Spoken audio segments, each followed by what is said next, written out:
Madhava Kunja Bihari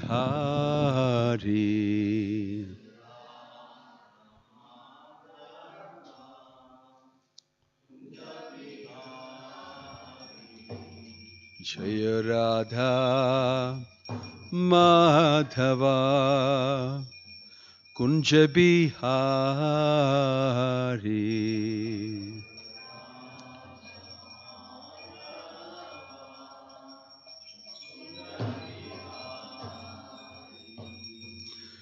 Gopi Jana Vallabha Girivaradhari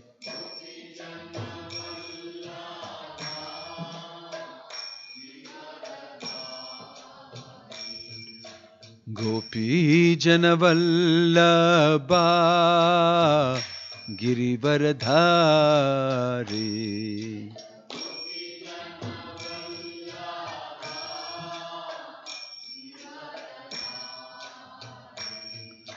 Yashoda Nandana Braja Jana Ranjana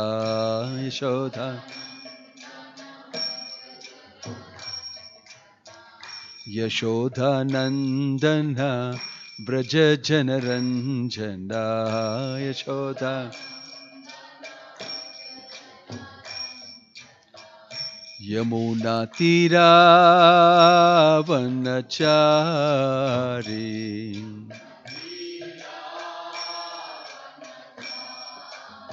Yamuna Tira Vanachari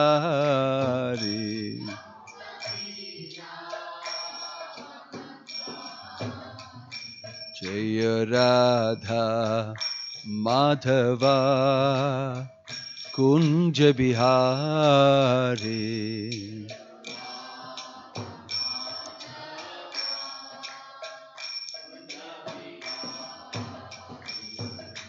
Gopi Janavallabha Jaya Girivaradhari Jaya Girivaradhari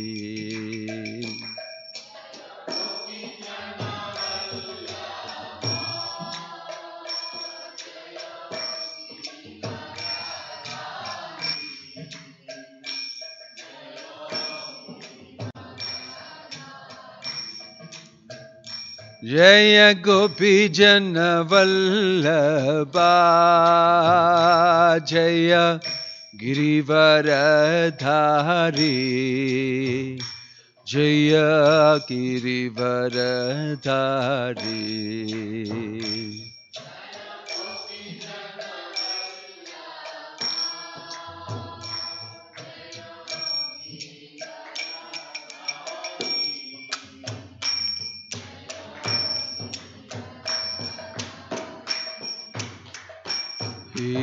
Yashoda Nandana Braja Jana Ranjana Yashoda Yashoda Nandana Braja Jana Ranjana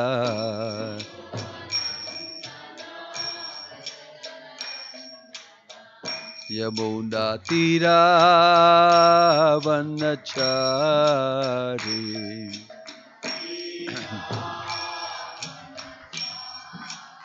Yamuna Tira Vanachari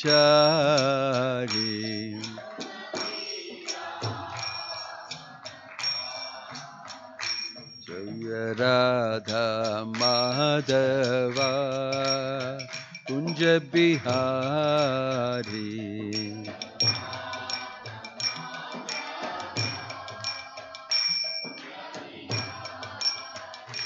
Jaya Radha Madhava Radha Madhava Radhe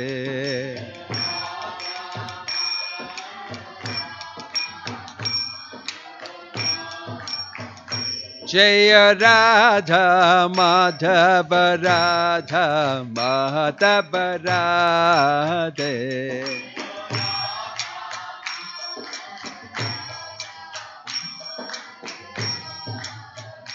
Hare Krishna, Hare Krishna, Krishna Krishna, Hare Hare, Hare Rama, Hare Rama, Rama Rama, Hare Hare, Hare.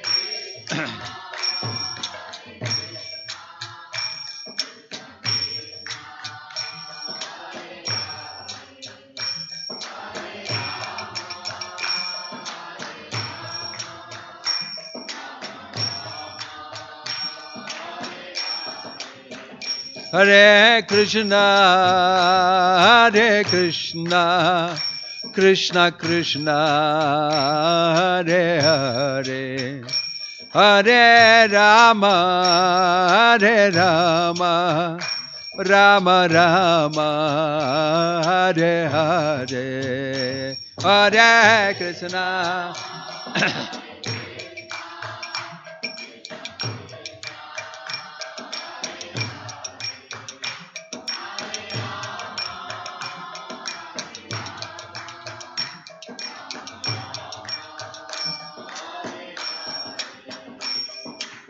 Hare Krishna, Krishna Krishna, Hare Hare, Hare Ram, Ram Ram, Hare Hare.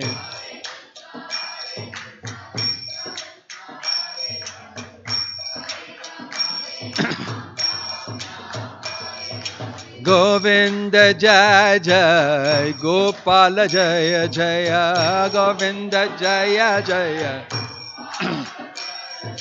Govinda Jaya Jaya, Gopala Jaya Jaya, Govinda Jaya Jaya. Radha Ramana Hari Govinda Jaya Jaya, Radha Ramana Hari. Radha Ramana Hari Govinda Jaya Jaya, Radha Ramana. Govinda Jai Jai, Gopala Jai Jai. Radha Ramana Hare Govinda Jai Jai.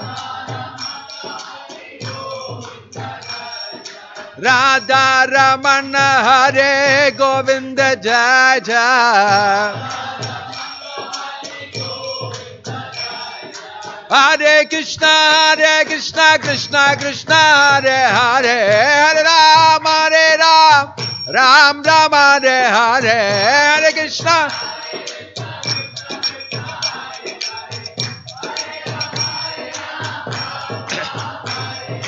Hare Krishna, Krishna Krishna, Hare Hare, Hare Ram, Ram Ram, Hare Hare, Hare Krishna.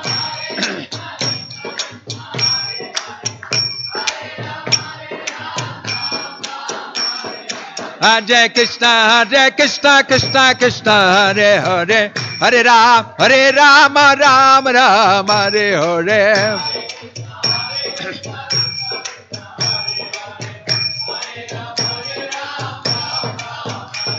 Oh, Hare Krishna, Krishna Krishna, Hare Hare, Hare Ram, Ram Ram, Hare Hare.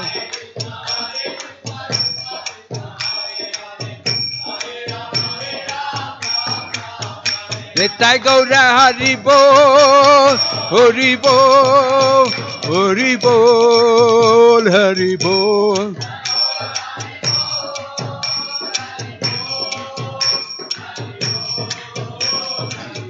Jaya Natsimhadev, Natsimhadev, Natsimhadev, Jaya Natsimhadev.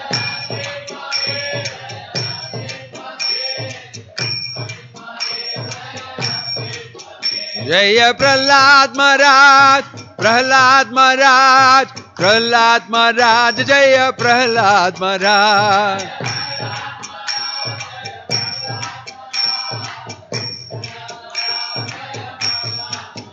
Nitai Gaura Hari Bol, Hari Bol, Hari Bol, Hari Bol.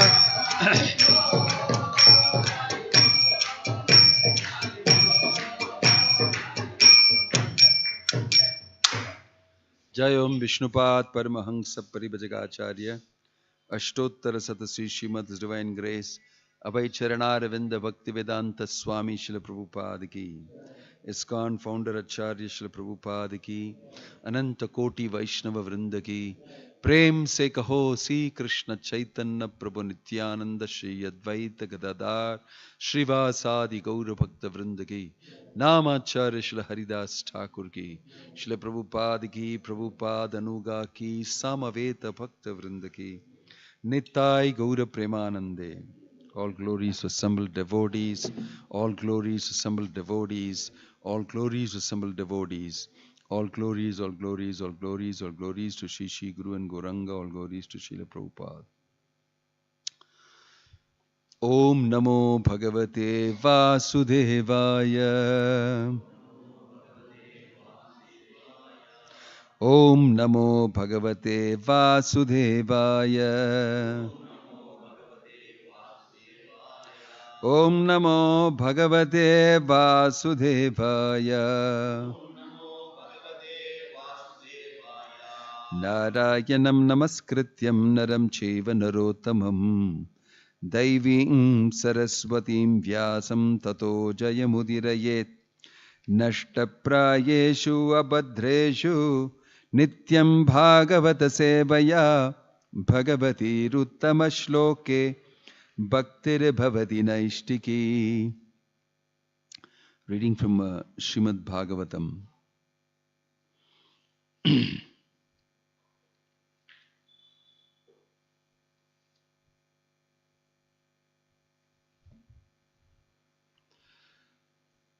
From Canto 7.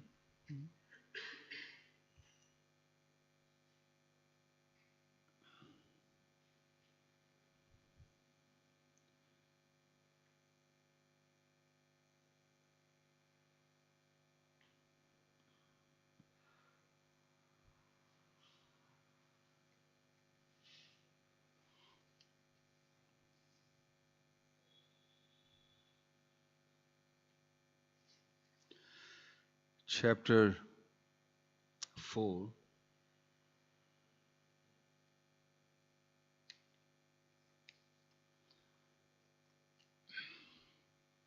rather chapter 5.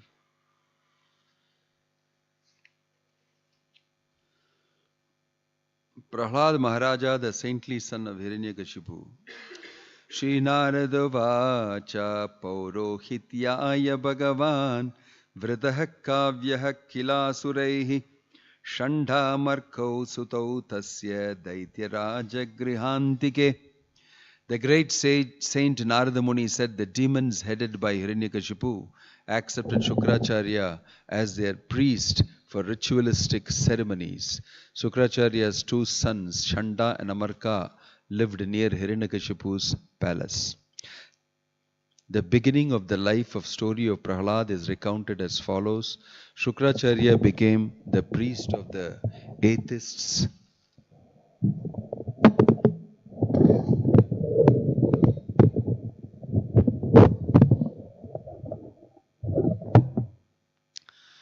Shukracharya became the priest of the atheists, especially Hiranyakashipu, and thus his two sons Shanda and Amarka resided near Hiranyakashipu's residence. Shukracharya should not have become the priest of Hiranyakashipu because Hiranyakashipu and his followers were all atheists. A Brahmana should become the priest of a person interested in the advancement of spiritual culture. The very name Shukra Acharya, however, indicates a person interested in obtaining benefits for his sons and descendants. Regardless of how the money comes, a real Brahmana would not become a priest for atheistic men. Tauragnya prapitam balam prahladam nayakovidam pathayam asatuhu pathyan anyams chashura balakan. Prahlada Maharaj was already educated in devotional life. But then his father sent him to those two sons of Shukracharya to be educated. They accepted him at their school along with the other sons of the Asuras. Yat tatra guruna proktam shushushve anupapataha nasadu manasa mene swaparashad garahashrayam. Prahlad Maharaja certainly heard and recited the topics of politics and economics taught by the teachers, but he understood that political philosophy involves considering someone a friend and someone else an enemy, and thus he did not like it. Purport. Politics involves accepting one group of men as enemies and another group as friends. Everything in politics is based on this philosophy, and the entire world, especially at the present, is engrossed in it. The public is concerned with friendly countries and friendly groups, or enemy countries and enemy groups. But as stated in Bhagavad Gita, a learned person does not make distinctions between enemies and friends. Devotees, especially, do not create friends and enemies.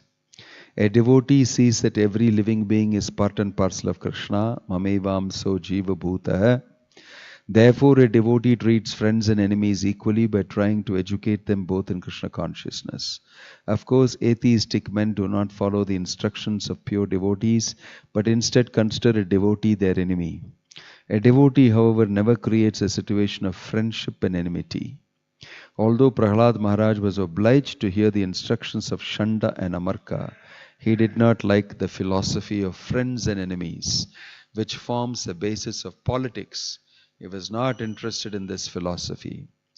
Ekada asurarat putram ankam aropya pandava paprachakatayatam vatsa manyate sadhu yad bhavan. My dear King Yudhishthira, once upon a time the king of the demons Hiranyakashipu took his son Prahalada on his lap and very affectionately inquired, my dear son, please let me know what you think is the best of all the subjects you have studied from your teachers.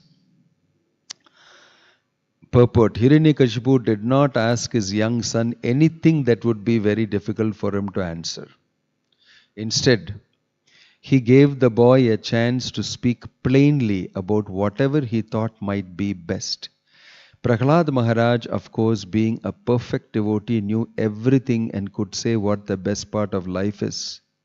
In the Vedas it is said, Kasmin bhagavo vijñāte sarvamevam vijñātam bhavati. If one properly understands God, he can understand any subject matter very nicely. Sometimes we have to challenge big scientists and philosophers, but by the grace of Krishna we emerge successful.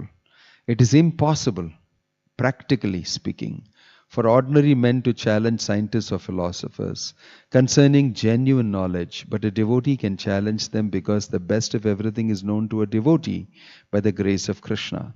As confirmed in Bhagavad Gita, Tesham evanukampartam aham agyanajam tamaha nashayami atmat bhavasto jnanadipena bhasvata. Krishna, who is situated in the core of everyone's heart as the super soul, dissipates all the ignorance from the heart of a devotee. As a special favor, he enlightens the devotee with all knowledge by putting before him the torch of knowledge, light. Prahlad Maharaj therefore knew the best of knowledge, and when his father inquired from him, Prahlad gave him that knowledge.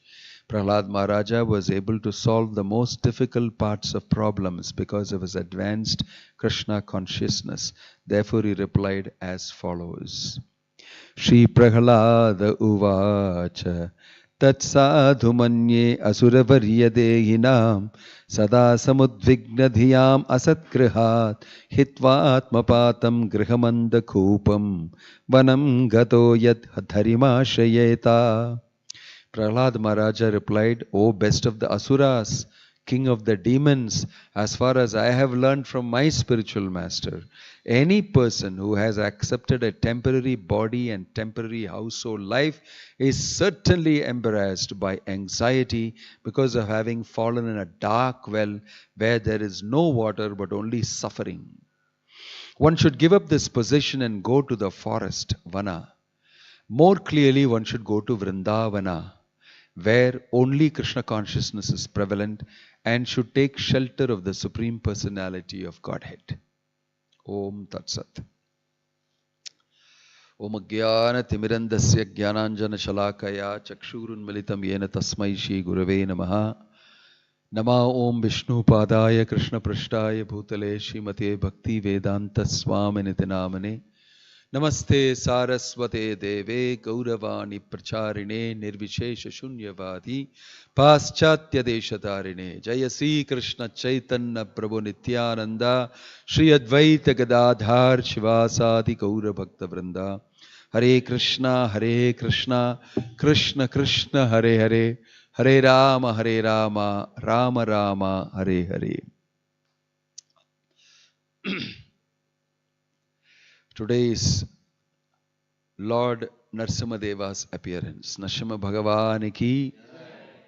Today is also Hiranyakashipu's death day.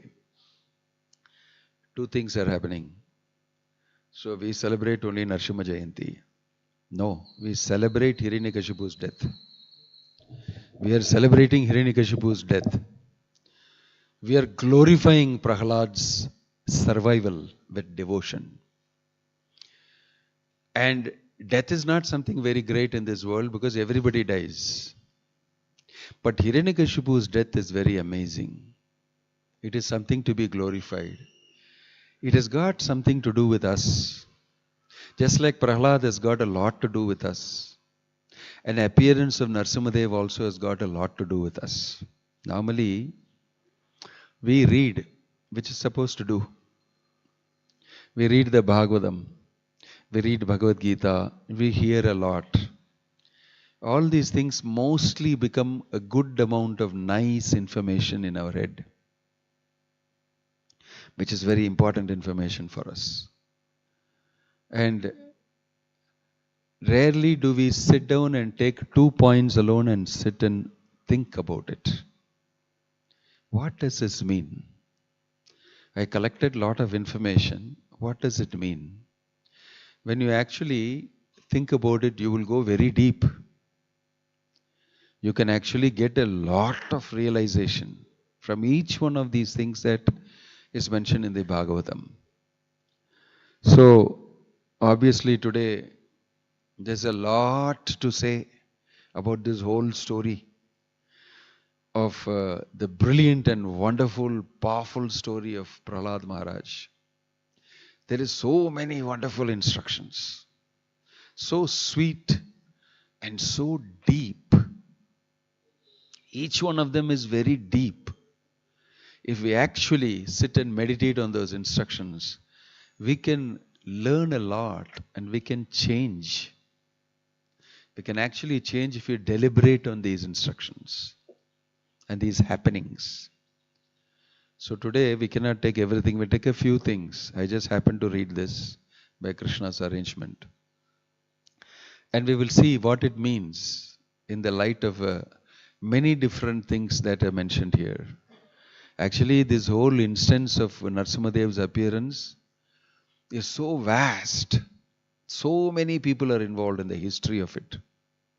How Krishna prepares for something to happen. How Krishna prepares for his Leela to happen. Time is not a constraint. Space is not a constraint. Nothing is a constraint for him when he wants to enact his pastime.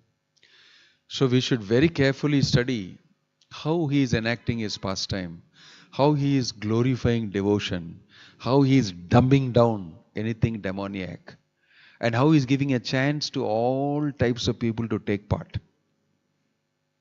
You have in this whole episode, if you want to study devotion, you have pure devotee, Prahlada.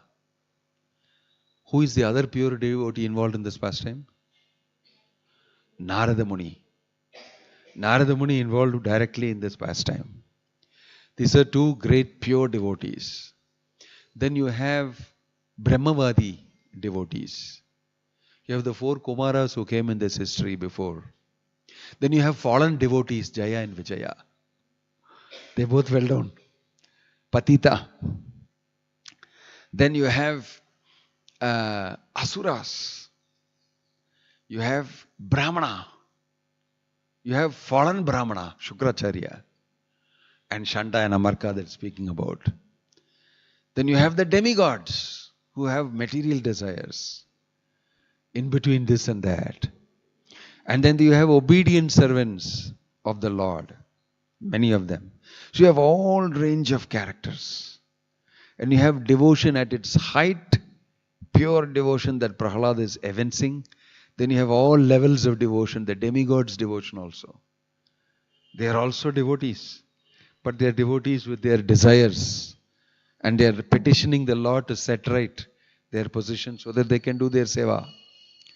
In the Bhagavatam, in Kapila Dev's instructions, you will see that there are devotional service under the three modes. So there is varieties of devotional service also, according to the modes. You'll be wondering, how can devotional service be influenced by the modes? No, devotional service is not influenced by the modes. Devotional service is done under the modes influence. By a person who is under the influence of the modes. So he will do it in a particular way. He will have a particular attitude, a particular view. And so there are varieties of devotional service.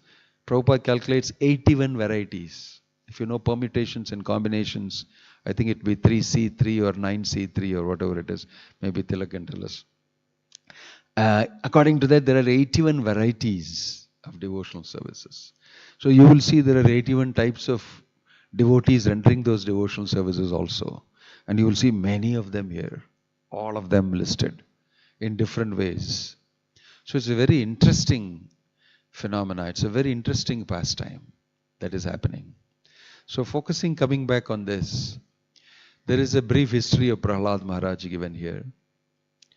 And previously it was mentioned how Hiranyakashipu terrorized this whole universe. And how he did his penance. And how he wanted to become immortal. And he got this boon from Brahma. And you see, many things happen under Krishna. He is not telling you are wrong, you are right, you are this and all that, personally. But he adjusts everything. And he appears. It does not matter if Brahma gives a boon to Hiranyakashipu for him. Hey, you made a mistake, you shouldn't have given all. It is not going to stop him from doing his pastime with Prahlad. Neither the demigods have got some desire which is not very pure. That also doesn't matter. Everybody behaves according to what they are supposed to. Krishna also comes according to what he is supposed to, without getting hindered by any of these things. Everybody acts yayata mam prapadyante. But in the end, everybody knows they actually desire and want Krishna, but they are not able to get him. So here, Shanta and Amarka, they are also Gurukul teachers, Shukracharya's sons. And here Hiranyakashipu is seen as a loving father. It's so nice to see this. For me, it's such a funny thing. He does not know what is going to happen, but he is full of love and affection for his son. My heir to the throne. Hiranyakashipu has 4 sons. Out of them, Prahlad, he has paid special attention to. You can see, all other sons are never figuring anywhere. But Prahlad he's paid special attention to because he had some special love for Prahlad. Prahlad is a cute looking boy, very nice looking boy. And he has entrusted him to the Gurukul teachers, Shanta and Amarka. And says here how lovingly he picked up his son. And in later stages, again it says that he started crying. Hiranyakashipu had tears in his eyes when he hugged and embraced his son on his lap. So you cannot say Hiranyakashipu is so much of a demon, isn't it? He is capable of getting affection and love, at least for his son. He can express his emotion. So you will see, even on the side of the Asura, is capable of emotions. It is simply that he is an Asura. But while being an Asura, he can show his affection for his son. Right? And he is very lovingly placing his son on this thing and said, tell me what is the best thing you have learned in school. Father did not know he's making a very big mistake asking this question. So Prabhupada says here, Hiranyakashipu was not wrong in asking this question. Where is it? Hiranyakashipu did not ask his young son anything that could be very difficult for him to answer. Father will say, easy so that he'll also feel happy. So very nicely disposed he is. And he's saying. And on the other side, Prahlad also is very affectionate to his father. Not lacking affection. You must understand that he is not like our neophyte devotees. I am against anything which is not Krishna conscious. That you act all, shout at the mother, shout at the father, shout at all your siblings and make a mess at home so that they cannot take up Krishna consciousness. Because I am a devotee. This is all immature. See, that's why you're a neophyte. Prahlad, he is not worried that his father is Asura. He is very nicely saying, yeah, I'll also show affection. My father is showing affection to me. He is also very affectionate. You get the right setting. He is also he doesn't hate his father. Like it is mentioned, anything friend, enemy and all I don't like. I don't take part in it. My father also, he is just a fool. He does not know, that's all. But he is my father. So he has affection for his father. So you can understand, father and son have very good affection for each other. He's sitting on the lap. And then for the first time, he is hearing from his son Krishna consciousness. You must hear how Krishna has planned it. You will not hear it from me, but you will hear it from the person who has the right to speak to you. Through him, I will instruct you. This is Krishna's plan. His father is thinking his son will say, what a wonderful father you are. I learnt that you are the supreme. This is what he wants to hear from the son. Son is acknowledging and then he will take over next. After me, he will take over and he will carry that same parampara. Son is telling the exact opposite. Imagine what he would have expected, father, and what the son is also expected to say. But what he is saying. And he is very cool about it. And he is very natural about it. I have not done anything wrong by saying, this. Hitvatma patam grihamanda kupam vanam gato tad harimashayata. He is telling that. He is telling openly to his father, you have fallen in a bottomless well. Human life is like this in the material world. And at this situation, you will be suffering. You will be suffering. You better go to Vrindavana and take shelter of Hari. He is telling this to his father. And how he is addressing him, it is mentioned very well. Tat sadhu manye asuravarya dehinam. He is telling, oh chief of the king of the Asuras. He is addressing his father. First he is praising his father. Right? He is praising his father. He is the chief of the Asuras. At least it is a little sarcastic also. Because what he is going to say is, take shelter of Hari. He is telling the chief of the Asuras, take shelter of Hari. Which is diametrically opposite for them. He is saying this. Then immediately Hiranyakashipu controls himself a lot. He doesn't shout and yell. He immediately thinks, Chinna paiyan, it does not know. What is the truth? He does not know. But actually it's the other way around. The Chinna paiyan knows the truth. It is you who don't know the truth. It is you who don't know the truth. But hubris, pride, I know everything, I am everything. He is not able to see at all that his son is speaking the absolute truth. His son is not able to understand at all. So many times, we don't understand Krishna consciousness deeply. We don't even understand what we are preaching. We don't understand. We're just repeating faithfully. That has also got its effect.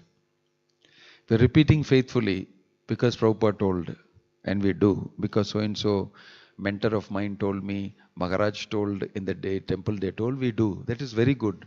That is our situation now. But don't think Prahlad is a small boy. If you hear what he is speaking throughout to his schoolmates and everything, you'll know, it looks like he's 1,000 years old. He's so maturely speaking. So when he is speaking to Hiranyakashipu doesn't understand that this boy is, you know, very mature. He is very Krishna conscious. He knows the absolute truth. He knows the reality, and he looks at me in a completely different way. Father doesn't know this. So father is saying immediately, Shrutva putra giro daitya parapakshas samahita hai jahasa buddhir balanam vidyate parabuddhi dibi. Father's perspective is what? What is Prahlad's understanding when he talks to the father is not something ordinary and small. He is speaking from a very high level, but that voice is coming through a small body, 5-year-old body. But what is coming out of Prahlad's mouth is the absolute truth. But Hiranyakashipu is not so advanced. Not at all. Not like his father at all. He is very, very super low level, below the negative, below the thing is negative. So he is looking at it in a different way. What he is saying, Narada continued, when Prahlad Maharaj spoke about the path of self-realization and devotional service, thus being faithful to the camp of his father's enemies, Hiranyakashipu, the king of the demons, heard Prahlad's words and he laughingly said, thus is the intelligence of children spoiled by the words of the enemy. யாரோ பேசியிருக்காங்க உங்களுக்கு. Somebody of my enemy has spoken to you. That's okay. You're a small boy. You don't know anything much. I won't take what you say seriously. Hiranyakashipu advised his assistants, Shanda and Amarka, my dear demons, give complete protection to this boy at the Gurukula where he is instructed so that his intelligence will not be further influenced by Vaishnavas who may go there in disguise. Somebody is coming in disguise and teaching him all these things. Be very careful. He's a small boy. His intelligence has been spoiled. This is what a lot of parents first tell when their sons take up Krishna consciousness. Ayyo, who told you this? It is not at all correct. It is not at all correct. Ayyappa is a supreme personality of Godhead. நம்ம பாரம்பரியம் அதுதான் பார்த்துட்டு இருக்கோம். Ganesha is a supreme for us everything. Stop it immediately. Take out that bead. Throw it. What is this book you're reading, Bhagavad Gita and all that? It's not required. This is what they will tell. A lot of parents tell this first. And that same parents, after 5 years, they are chanting Hare Krishna, Hare Krishna.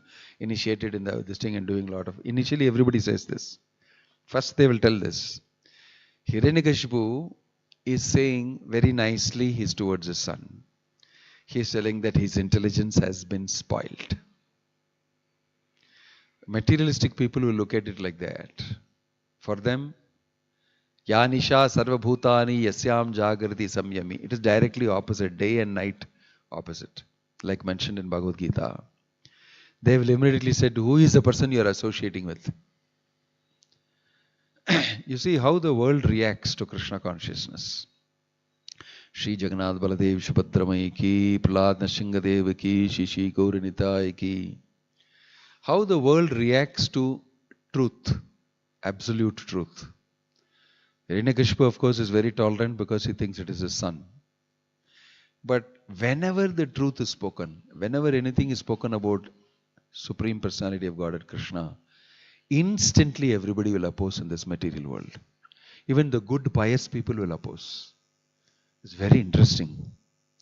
As soon as you speak, demigod worship will say, no, no, no, no. Mayavadis will say something else. All religious people will say something different.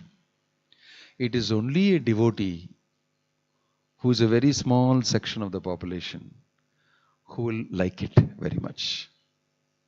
All others will go. Even the most pious people will go against it. This is the nature of the truth. This is the nature of the truth. That is why Krishna is speaking on the battlefield to Arjuna and telling him, you can take it. Why? It bhakto sime saka cheti rahasyam hi etad uttamam. It doesn't only mean two things, that you are my friend, you are this thing. You can take this rahasya which I give you. You will be able to digest it. You can understand it. You can understand it. That is why I am telling you this. Not only externally because you're my bhakta. Number one, bhakta, what are the two reasons that Krishna revealed the absolute truth to Arjuna? In the exam you will write. One, because he's devotee. Number two, because he's very close Sakha friend in the Sakya Rasa, everything written. Finished. Exam over, passed, scored very good marks. But why Krishna, what Krishna is telling there is, you will be able to understand. You will be able to understand because you are a devotee. The important point there is, Bhakto Sime Sakha Cheti. Sakha follows from him being a devotee. The important thing is he is a devotee. He is devoted. You will understand. But Prahlad knows that my father will not understand. He is not a devotee. He cannot understand. But he is still telling him, you have to go to the forest and become a devotee. Vrindavana you go, become a devotee. What is a diametrically opposite instruction giving to his father? A devotee will directly preach Krishna consciousness, even to Hiranyakashipu. There is no necessity to compromise anything. People will not like it anyway. People will not, that he will say in the second meeting with Hiranyakashipu. Fellows like you will not like it, will not take it. He will say that. Now he is telling directly Krishna conscious preaching to his father, knowing fully well that this is, oh king of the Asuras. Anyway, you are not going to agree, but I am telling you this is what you should do. That's why he is calling him Asura king. So we preach Krishna consciousness, even if a person is not willing to accept. He should get the opportunity to hear. Actually, because of Hiranyakashipu associating with Prahlad only, he got the mercy. He got the mercy of Narasimhadeva. Because why will Narasimhadeva personally touch him and put him on his lap, where he put Prahlad also, and then do a different treatment for him? Not like he did for Prahlad. He did a different treatment for him. Where a vyadi, where a treatment. Everything has got a different. For Prahlad, he put his hand on this thing and stroked him. Prahlad, it says, always was feeling the hand of the Lord stroking him and his hair stood on end. It's described here. That even when Prahlad was not attacked by Hiranyakashipu, he was in ecstasy because he was chanting loudly like a madman sometimes, and he would see Krishna coming towards him. He would cry for Krishna and Krishna will come towards him and he will see that. Sometimes he will see Krishna is patting him. He will feel that and he will get Roma Harshana, his hair standing on end. All these are described as experiences of Prahlad on an everyday basis. Every moment to moment he is with Krishna. All the time. He is the one telling the father, Tadharimashayata, Vanam Gato Tadharimashayata. He is not at all bothered about anything. He is not afraid of Hiranyakashipu. Right? He is speaking the truth. So imagine, if we have an opportunity to talk, we should directly tell people, Krishna is the Supreme Personality of Godhead, you should worship Him. You are His part and parcel. You should chant Hare Krishna Mahamantra. That's all preaching is about. Introduce the absolute truth. Tell the truth. Tell the truth. Most people don't like to hear the truth. And although they know what they're living in is not the truth, they are okay with it. They're okay with it. It's okay, don't disturb the status quo. You should not disturb the status quo. I am in illusory happiness, I am happy, so don't disturb me. But Hiranyakashipu, very wonderful, that Hiranyakashipu is actually started getting disturbed now. Who is doing this to my son? And you must understand how powerful Hiranyakashipu is. Don't think the power of Hiranyakashipu. Nobody is as powerful as Hiranyakashipu except for Vishnu in this point of time. He has done severe penances. Very determined person. There are so many good qualities of Hiranyakashipu. He did his sadhana very well, actually. He was super good in his sadhana. We must do sadhana like this. What sadhana he did? He stood on his toes, big toes, raised his hand towards the sky, looked at the sky like this. For thousands of years, he did that, just standing on toes. You have heard about ballet dancing? They'll teach you how to stand on your big toe. You have a special shoe. Then you have to, the exercises every day you have to keep standing like this. The whole feet and body will pain. It will take few months for them to learn to stand on the toes. Right? Then they will dance on that. Using their toes like that. It's very amazing. Hiranyakashipu did 1,000 years of ballet dancing, stationary ballet dance. Imagine, just stood on his toes. And he attracted the mercy of Brahma. And Brahma came and gave him mercy because he said, I mean, what a Kora tapasya you're doing. What do you want? Tell me soon. He was himself feeling so bad. How were you able to do this? So very good. Determined to get what he wants. He didn't get what he wants. He could not become immortal. But he laid all these conditions according to his material intelligence. So he operates on his material intelligence. Asuras operates through the head. Devotees operate through the heart. For them, love of Krishna is the bhakti. Love is the greatest impetus. They don't care about material intelligence or physical capability and all that. Even if they have it, they will use it in the service of Krishna. But it does not matter much for them. Here you will see Prahlad's security is only his devotion. Our security always is only our devotion. It's not our material capability. Even if you have material capability, if Krishna allows you to use it, only you can use it. If Krishna doesn't allow you to use it, you can't. Karna had great material capability. He was better than Arjuna. And everybody knew it. But he never got chance to show it anywhere. Why? Krishna was protecting Arjuna. So although he was very good, he never became famous for that. It's Arjuna who was famous. But in the Mahabharata, you'll see it mentioned that Karna was better than Arjuna. But what is the use? You're better, but what is the use? Nobody knows about it. Nobody knows about it. Because the thrill and enjoyment comes only when everybody knows about the fact that I have this ability. And everybody glorifies me for it. If nobody knows about it, I cannot enjoy materially. And if Krishna decides to press the button down, even though you are very capable, nobody will know about it. And you will never enjoy that piece of thing that you want to enjoy so much. On the contrary, a devotee is a person who simply relies on my devotion to Krishna. That is the only thing I'm asking for. Please keep me in your devotional service. I am very incapable. I have no bhakti also in me. So it is bhakti only that is being glorified here. Because Hiranyakashipu is super duper capable. All materialists are very capable materially. And they always rely on their capability. And they are filled with pride about their capability. About the money, the assets, the power, the talent, everything. They become very proud.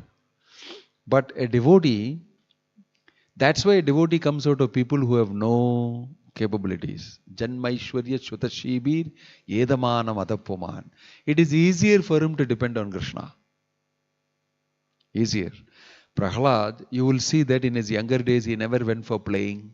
He never did sports. He never did that. He never did this. He was simply involved in devotional service only.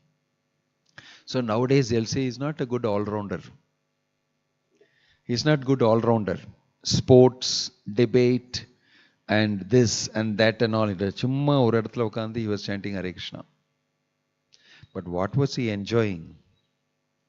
What was he enjoying? Due to which reason he doesn't want to do anything else.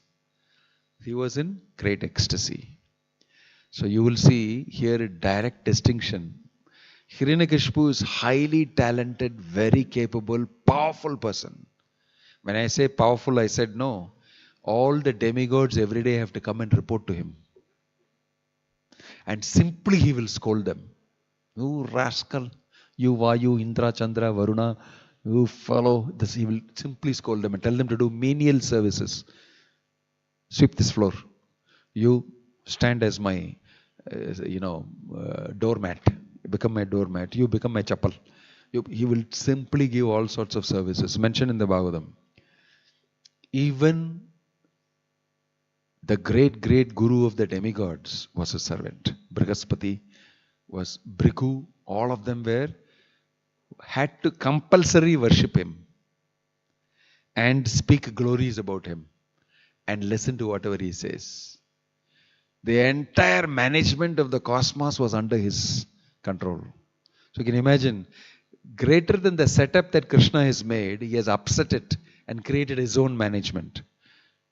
All the demigods, you do this. And all his assistants only are occupying the position and doing themselves. It is mentioned here, the land without being plowed delivered grains for Hiranyakashipu. It's mentioned in the Bhagavatam. You should see the power. Without being plowed, the land delivered grains. Mother Earth was so much under fear. Seasons and all, according to what he says. Everything. So it's totally different management.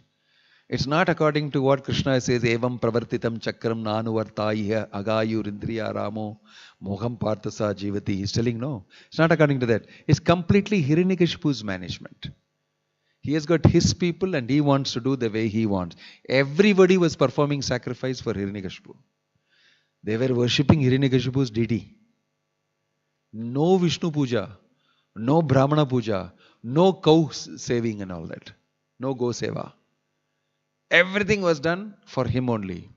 That is the person who is lifting Prahlad and putting on his feet, on his laps. And then that Prahlad is telling, go worship Vishnu. You must imagine the context. You imagine the context, how angry he'll be. And the thing about atheism is, they so much directly denounce God. Because they know he is there. Otherwise, how can you denounce God?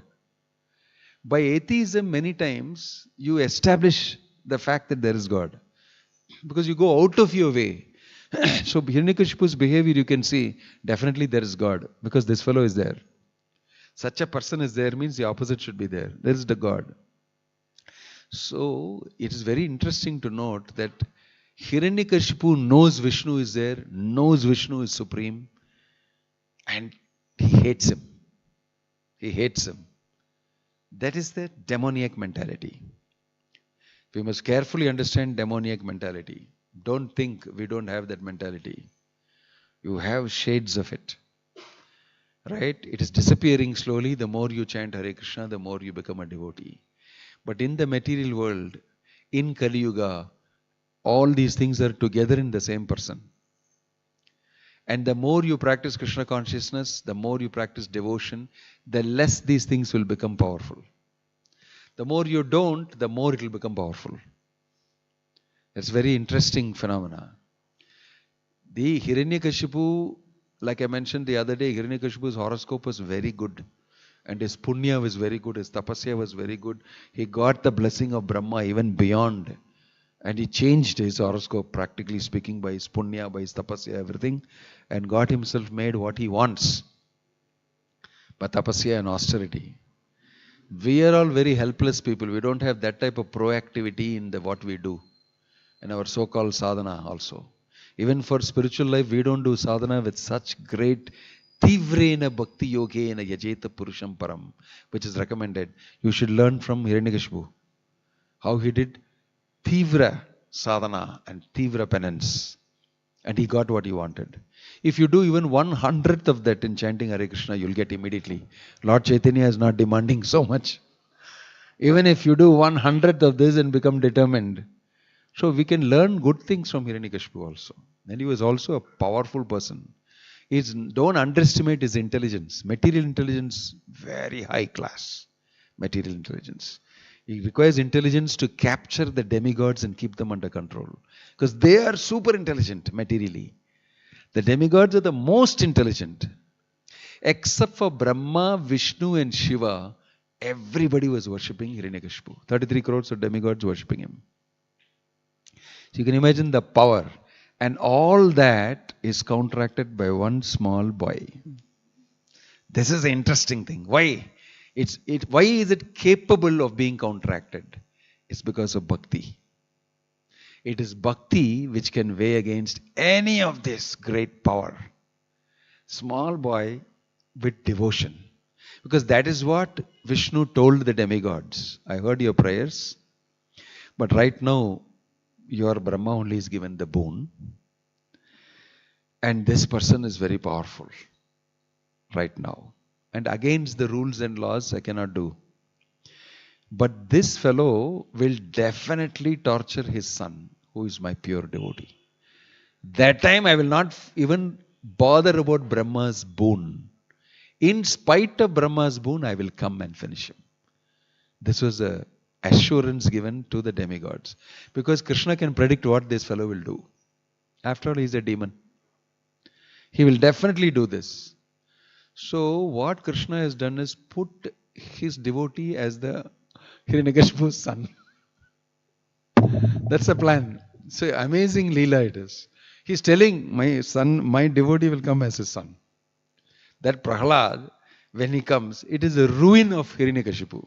Devotion is the ruin of everything material in this world. Even the asuric quality can be completely consumed by devotion. Anything can be consumed by devotion. He will show, Prahlad is already saying that in the beginning only. Anything enemy, friend, I don't like. There's nothing like enemy and friend. Everything is Krishna. That's all. Everything is Krishna, absolute truth. So, in every word of Prahlad, the philosophy of the Bhagavatam will come out. His action, his thinking, his feeling, his instruction, powerfully Bhagavad philosophy will come out. How Bhagavatam is beyond any duality. How Bhakti is beyond any duality. Dvandva mohena bharata. No dvandva moha anywhere. I don't think my father is my enemy. That's what he's saying. When he says that I don't see any enemy. But his father is seeing.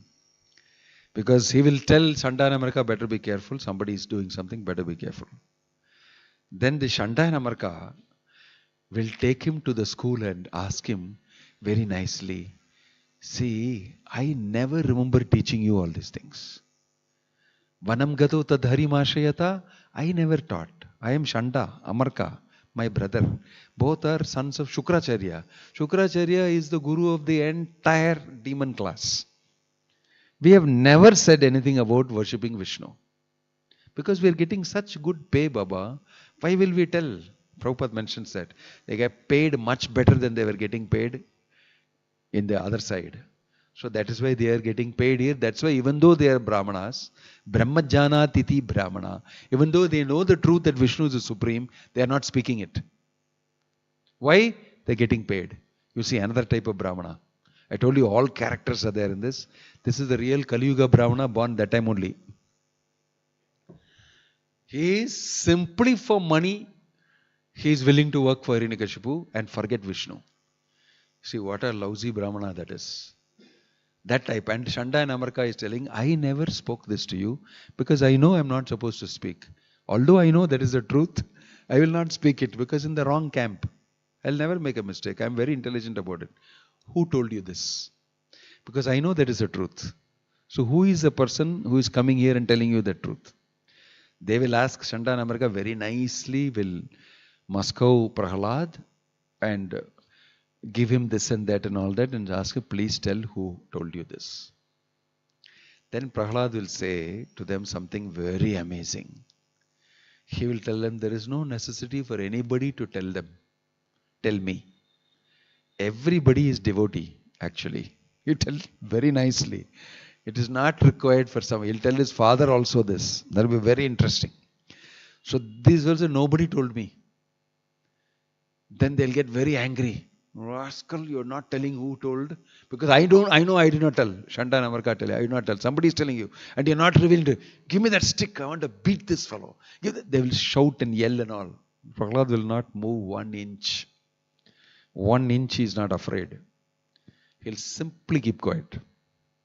Simply keep quiet and chant Hare Krishna. It's a very solid devotee. That's what I like. He's although in a 5-year-old body, he's such a solid, highly matured, fully realized devotee. In the package alone is very small, but is very huge inside. Very deep and very huge inside. That is the amazing thing. He'll be completely unfazed. And they will say, we'll teach you politics now. He say, I don't want to learn politics because it's about friend and enemy. Everything he'll talk to the Shanda Namraka, don't do this. He'll tell the truth constantly. Finally, after some time, again father will say, I want to meet my son. How he has made progress. The second time is even more interesting, because he has learnt more now. He will now speak higher to his father. I already gave you instruction to go to Vrindavan and do your sadhana properly. Now I will tell you about Navavida Bhakti. He'll tell him next about that. This is highly interesting, because Prahlad also is planning what he has to say to his father. Accordingly, he is telling. And now father is really emotional. He is more emotional than he was before. Because Pirith thought, small boy, somebody is trying to small. My enemies are all over the place. It's okay. That will be looked after by my people, because if they don't look after, I'll kill them. Everybody is terrorized. Either you do or you die. You join or you die. There's only one polarization. Completely homogeneous. All are followers of Hiranyakashipu ki jai. They don't think about anything else. No individuality, nothing. They have to monochromatic, one type of line, one type of thing only they can do. Hiranyakashipu, that's all. There's no chance of thinking differently. But in devotional service, you are encouraged to be independently thoughtful and consider why Krishna is the Supreme Lord, why you should worship Him, why you should be His devotee. Krishna gives you full freedom to think about it. That's why there are a range of devotees you can see in this Leela, including the demigods and Prahlad and Narada Muni. They are all individualistic. You can see that very clearly. But with Hiranyakashipu, everybody is Hail Hitler. Everybody should say only one thing. Because if it is not like that, they cannot survive. Full control. Full control you have to have. After everybody's life, you have to enter their head and control their thinking also. The outside world, it is like that. If you go to work, you will become aligned according to the company. And whatever they say, this is my mission, this is my vision, this is what I've been asked to do, I will do because I'm getting money. I will think I'm willing to give my life for this. You'll become polarized. This is my first discovery when I went to work. When I went to work and I was cultivating Krishna consciousness also, I said, I am not going to listen to you. The boss telling you, you should do this. I said, you should come in the evening for this party that is going on. I will not come. And he asked me, why are you not coming? I said, evening is not working hours for the office. Evening I chant Hare Krishna, I read Bhagavatam and all that. He is saying this is very bad behavior. What? You are paying me money from morning from 6 o'clock only. After that you are not paying me money. And I argued with him. And he was saying, something wrong with you. I said, something wrong with you. You are an idiot. You are thinking like this, spending your whole day for the office and the scene all. I won't sell myself like this. I value my individuality too much. I will not come. And they found it very difficult to manage me. And then this fellow, suddenly I changed. Previously I was a very obedient person. Enna அவர் மாறிட்டார் இப்படி அது ஏதோ நாமங்களும் போட்டிருக்காரு அன்னையிலிருந்து மாறிட்டாரு. That is their talk. But I am valuing my independence, which Krishna has given to me. And because of which I am able to learn Krishna consciousness and many things. But I could see very distinctly more and more as I was going to work, these fellows are finished here. They cannot think differently. They only think like this. And the whole material world also thinks like this only. At that time I had the realization of my life, I don't want to be part of these fellows. Don't want to be part of these fellows. Because your independence is lost. Hiranyakashipu, all his followers are all aligned to his one thinking. This is the most dangerous thing. Most dangerous thing. Shanda and Amarka are also aligned. Also they are Brahmanas, independently thoughtful people. They are also aligned. Why? Because you are paying money. Even Brahmana can be bought if you give money. Normally a Brahmana will never take money from anybody. He will only take charity. The Brahmana's way of livelihood, Prabhupada explains in Bhagavatam very well. Yajana, Yajana, Patana, Patana. I will teach the Vedic scripture. Free education I will give. The students will bring some dakshana. That is all I will take. What I need I will take. And if the dakshana remains for the day, I will give dan. Finish. Next day I will have nothing. Again I will teach.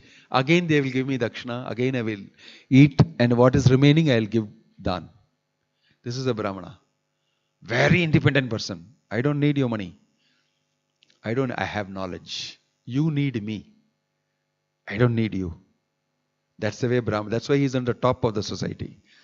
He will not be cheap. He will never work for anybody. He will never work for money. Never work for money. In fact, it is a sin to work for money for a Brahmana. A Brahmana should simply be dependent on the Supreme Lord. Yadricha labha santushtaha. Whatever he gets by the arrangement of the Lord, you eat it. If you don't get much, fine. That's it. He continues to do his job. Very highly self-controlled person. That's what it means. But you will see here that that type of freedom is not given to society.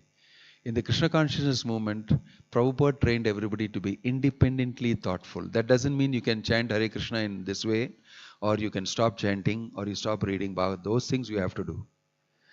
That is part of sadhana, which outside people see and say, "Asho, very bad, you don't have any freedom." No, I have full freedom. It's you who doesn't have freedom. You who doesn't have freedom. All these things will be spoken about by Prahlad. And Prahlad is telling Shanta and Amarka, actually indirectly talking to them and saying, what you're doing is wrong. You're stuck. But Shanta and Amarka will try to punish him. So he did his best. Then they bring him again to the father. It's very, very interesting. He spoke to his teachers, gave them instruction and told them what is what. They chastised him, they did all sorts of things to him, tried to punish him and all that. But then nothing happened. So here, tata enam gurur jnatva jnata jneyat chatushtayam daitya indra darshayam asamatra mrishtam alankritam. After some time, the teachers Shanda and Amarka thought that Prahlad Maharaj was sufficiently educated in the diplomatic affairs of pacifying public leaders, appeasing them by giving them lucrative posts, dividing and ruling over them, and punishing them in cases of disobedience. They taught all politics, ruling, Rajavidya, everything they taught. They thought that he has understood everything. Now they brought him in front of Hiranyakashipu again. One day after Prahlad's mother had personally washed the boy and dressed him nicely with sufficient ornaments, they presented him before his father. Second time instance. Padayo patitam balam pratinandaya shira shuraha pravishyajyachiram dorbhyam paramam apanirvritam. Very beautifully described in the Bhagavatam. Padayo patitam balam. He fell down at the feet of his father. It's so interesting. He is instructing his father, Tadharim Ashriyata, and falling at his feet also. And he's telling him, you are Asura's number one, plus folly. He's such a pure, exalted devotee. But he's falling at the feet of his father. When Hiranyakashipu saw that his child had fallen at his feet and was offering obeisances as an affectionate father, he immediately began showering blessings upon the child, embraced him with both arms. A father naturally feels happy to embrace his son. And Hiranyakashipu became very happy in this way. Aropyankham avagrahaya murdhani ashukalam bhubihi asinchan vikasat vaktram idam aha yudhishthira. Narada Muni continued, my dear King Yudhishthira, Hiranyakashipu seated Prahlad Maharaja on his lap and began smelling his head. This is a sign of affection. The father will smell the head of the son, with affectionate tears gliding down his eyes and moistening the child's smiling face. He spoke to his son as follows. So you imagine the amount of affection he has for Prahlad. Hiranyakashipu Ruvacha. This very rarely we hear Hiranyakashipu Ruvacha. Praharadhanu chyatam tata swadhitam kinchiduttamam Kale naita vatayushman yad ashikshad gurur bhavan. Hiranyakashipu said, my dear Prahlada, my dear son, O long-lived one, for so much time you have heard many things from your teachers. Now please repeat to me whatever you think is the best of that knowledge. Second time he's asking same type of question. A little different. He's asking this question. Out of great affection and love and everything, my son is educated. Pakala, enna mari, what he has learned. Father want to test. And so he's asking. Right? And Prahlad, immediately he's telling, Prahlad uvacha Shravanam Kirtanam Vishnuhu Smaranam Padasevanam Archanam Vandanam Dasyam Sakyam Atmanivedanam Iti Pumshar Pita Vishnu Bhaktis Chennava Lakshana Kriyeti Bhagavati Adha Tanmanye Aditam Uttamam. You ask me what is the topmost thing I learned? Topmost thing I learnt is this. Prahlad Maharaj said, hearing and chanting about the transcendental holy name, form, qualities, paraphernalia and pastimes of Lord Vishnu, remembering them, serving the lotus feet of the Lord, offering the Lord respectful worship with 16 types of paraphernalia, offering prayers to the Lord, becoming his servant, considering the Lord one's best friend and surrendering everything unto him, in other words, serving him with body, mind and words. These 9 processes are accepted as pure devotional service. One who has dedicated his life to the service of Krishna through these 9 methods should be understood to be the most learned person, for he has acquired complete knowledge. This he's telling his father. When you see it in context only, you'll know how bold he is. You can say how bold he is. Actually, he is not bold. It's not that bold is for material life people. Romba bold. No, he is beyond bold. He is completely, smoothly self-realized, totally dependent on Krishna. And he wants to speak the truth only. Because you are my father, I must tell you the truth. Out of affection for his father, he is telling the truth to his father. Unfortunately, both of them are diametrically opposite, 180 degrees. But still, each one is doing the duty they should do as father and son. That's an amazing thing. Each one's conviction is very different. So this proves that I can still be very nice to my father. I can still be very nice to my mother, to all my siblings, to my relatives, but I can still keep up my Krishna consciousness. This is proof. I can be very good in family life.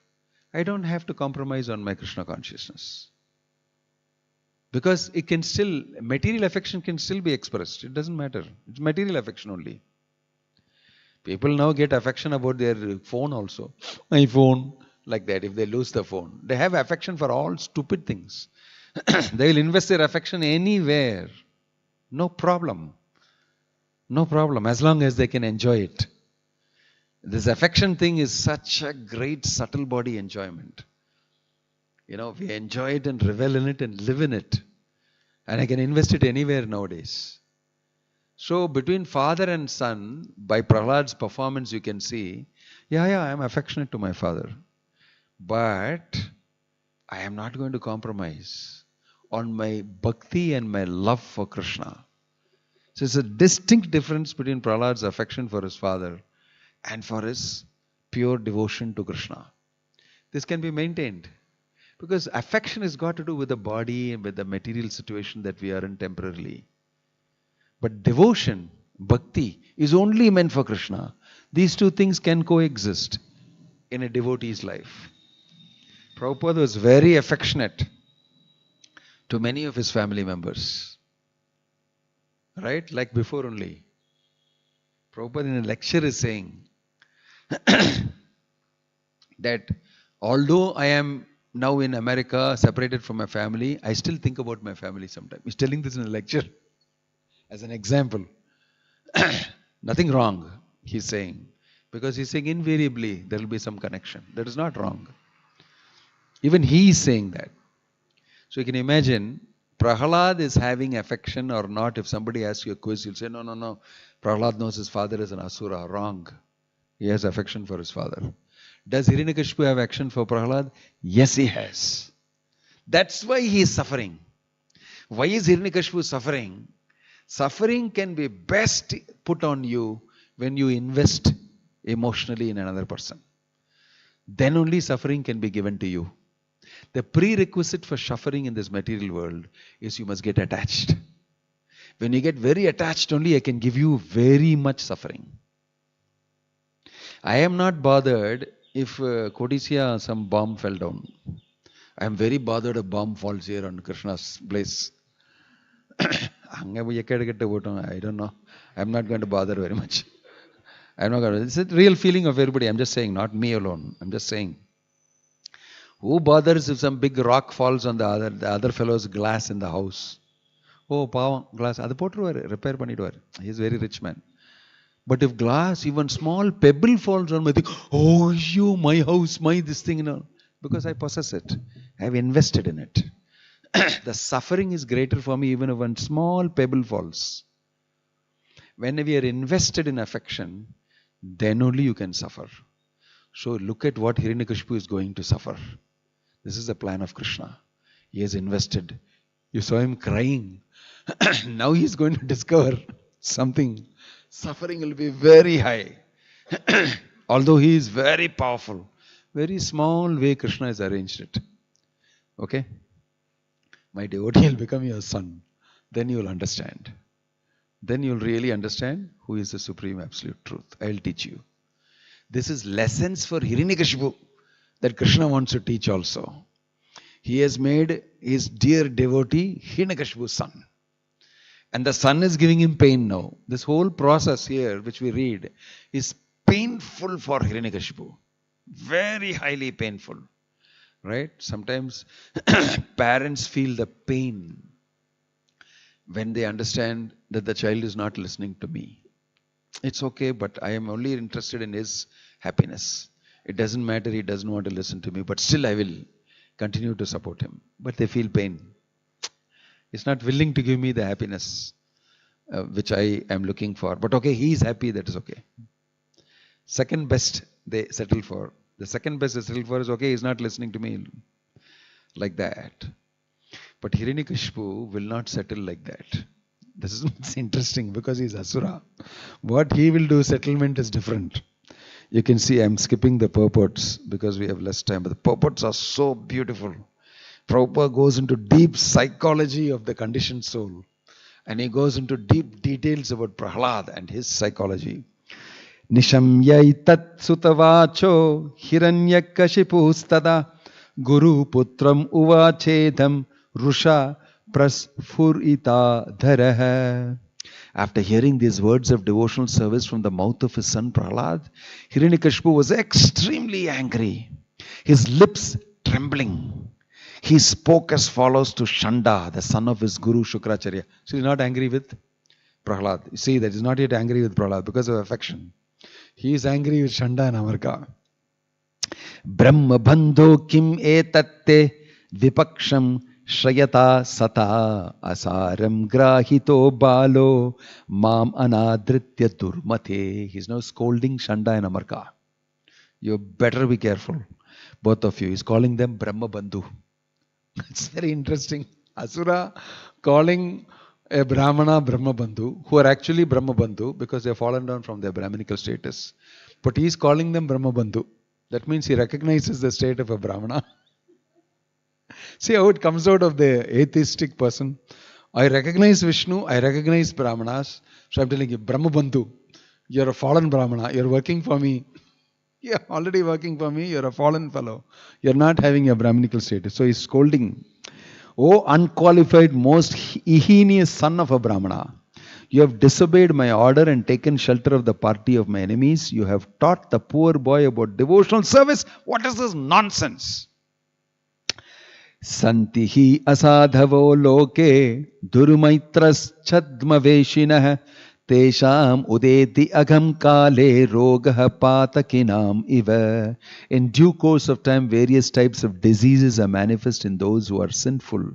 Similarly, in this world, there are many deceptive friends in false garbs.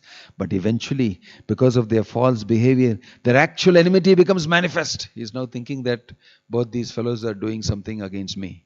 Who? Shanda and Amarka are my enemies. Shri Guru Putra Vacha. Guru Putra Vacha means who? Shanda and Amarka is speaking. Namat pranitam napara pranitam suto vadatti eshattavendra shatro naisargikyam matir asya rajan niyachamanyum kad adahasmamanaha. Immediately they are speaking. Shanta and Amarka saying, no, wrong.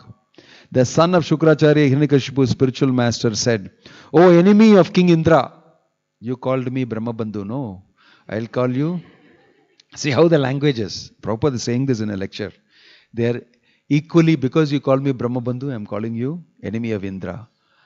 O enemy of Indra, O king, whatever your son Prahlad has said was not taught to him by me or anyone else. Even see, the Brahmana remains a Brahmana, not afraid of Hiranyakashipu. Every demigod is under him, saying, I did not teach him anything wrong. I didn't teach him anything wrong. I am loyal to you. That's what he's trying to say. His spontaneous devotional service has naturally developed in him. Therefore, please give up your anger and do not unnecessarily accuse us. It is not good to insult a Brahmana in this way.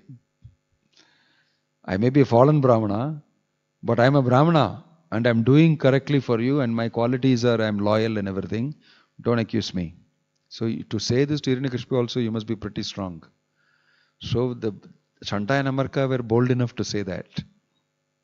Shri Narada Muni continued, when Hiranyakashipu received this reply from the teacher, he again addressed his son. Then it shifted to Prahlad. Hiranyakashipu said, you rascal. Now he changed. You rascal, most fallen of our family. If you have not received this education from your teachers, where have you gotten it? I am reading the translation. Prahlad Maharaj replied. Immediately Prahlad also giving a reply. This is very interesting reply. Now, Prahlad is not losing a chance to say what he is supposed to say. That's very interesting. Prahlad Maharaj say, Matirna Krishne paratah svatova mitho apipadyeta griha prathanam adanta gobir vishatam tamisram punah punascharvita charvananam. He's got a chance to preach, he's preaching. Prahlad Maharaj saying, this Krishna consciousness doesn't come from somebody inside and you and all that. He's telling, because of their uncontrolled senses, persons too addicted to material life make progress towards hellish conditions and repeatedly chew that which has already been chewed. He's talking about his father and all people who are against Vishnu. It's very bold. Their inclinations toward Krishna are never aroused. Matirna Krishna. Either by the instructions of others, by their own efforts, or by a combination of both. Now he's telling, you are an asura, no, you are like this only. Matirna Krishna paratasvatova. Still I am trying. Still I am trying. So you see how mature Prahlad is speaking. Then he goes to say, Nate vidhu swartagatim hi vishnum durashayaye bhagirartamaninaha andhayatandher upaniyamana haste apisha tantram urudam nibadda. Persons who are strongly entrapped by the consciousness of enjoying material life and who have therefore accepted as their leader or guru a similar blind man attached to external sense objects cannot understand that the goal of life is to return home back to Godhead and engage in the service of Lord Vishnu. As blind men guided by another blind man miss the right path and fall into a ditch, materially attached men led by another materially attached man are bound by the ropes of fruitive labor, which are made of very strong cords, and they continue again and again in materialistic life, suffering the threefold miseries.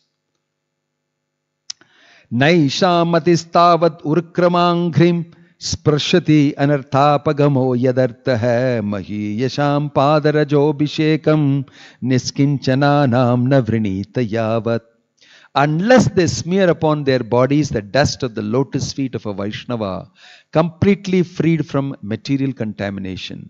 Persons very much inclined towards materialistic life cannot be attached to the lotus feet of the Lord, who is glorified for his uncommon activities. Only by becoming Krishna conscious and taking shelter at the lotus feet of the Lord in this way can one be freed from material contamination. He's speaking to his father. Huh? Father asks, who told you this? And who taught you this? For that he is giving these reply. Even if I tell you, you will not understand because you are like this. So he's first telling those who will not understand. He's speaking about it. Why? When the father asks, who gave you this information? He is telling those people, qualities of those people who will not understand. He's speaking the answer. So, after Prahlad Maharaj has spoken in this way and become silent, Hiranyakashipu, blinded by anger, threw him off his lap onto the ground. Indignant and angry, his reddish eyes like molten copper, Hiranyakashipu said to his servants, "Oh demons, take this boy away from me. He deserves to be killed. Kill him as soon as possible." Now he became demon. He understood this is Vishnu's agent. He's also my enemy. He's also my enemy. Now his mind has changed. See how it has changed. He just now placed his son on his lap and cried. Smelt his head. Then his son spoke. Then son became enemy immediately. Son became enemy because he is speaking about surrender to Krishna, about bhakti. So, if you speak about bhakti, you will make enemies. If you speak about Hinduism, the way it is, you will make friends. Don't worry, you are God. God is not there actually with a form. Everybody is God, everything is God. Simply you worship the Murti. The Murti is stone only. It is through that you are getting meditation. You are becoming one. All concocted philosophy you tell, you will make good friends. You will make good friends. But if you speak bhakti and what Prahlad has spoken, immediately they will become your enemy also. It's not only, you don't have to be any other religion. The same religion people also will fight you. This is happening throughout in all the religions. When Jesus Christ spoke the truth in the synagogue, in the place of the Jews, all the big Jewish rabbis were hearing him. And initially they thought, very nice, wonderful. Then he kept speaking and kept speaking. Then they said, rascal, you're speaking all right, but then you're actually pointing at us. Because we are not doing what you're saying is the truth. So they immediately separated from him. Then they started fighting with him. But he kept speaking the truth. Then they all disappeared. Then they attacked him, crucified him for speaking the truth. And having followers who are understanding the truth. Simple people understand the truth. But people who are complicated, who are enjoying material life in the name of religion, they will hate the truth. They will hate the truth. Even in any religion you take, it's like that. When the Chandkazi, he was approached by the Brahmins in Navadvip. Stop these people from doing this so-called kirtan. They are nonsense. This is not the way to worship Vishnu. Vishnu you should not worship during the Chaturmasya. He is sleeping. You should not chant his name. Tell them to shut up. They are against the real dharma. They don't know what they are doing. So Chandkazi was afraid of these Brahmins because they had a lot of power in society. He went and broke the mridanga of all these Lord Chaitanya's followers. He went and did that. It's because of the Brahmins who complained only the Muslim came against this thing. You will see everywhere the religious heads have forgotten the truth. They have forgotten the aim of religion. They are the ones who complain. They are the ones who create problems. Mechanically they'll be following something. Throughout morning to evening they'll do, and then they'll not remain, they'll not change. Their consciousness is the same, materialistically. Mechanically they will do things. Okay, they are a little sattvic, okay, they are this thing. But they will never understand the absolute truth. if they don't make an effort in the association of a pure devotee. They'll get angry when you speak to them about bhakti. Upadesha hi murkhanam parkopayana shanteye. Prabhupada explained that if you speak good instructions to a fool, he will get angry. What is it? Speak good instructions, the truth, to a foolish person, he will get angry. Right?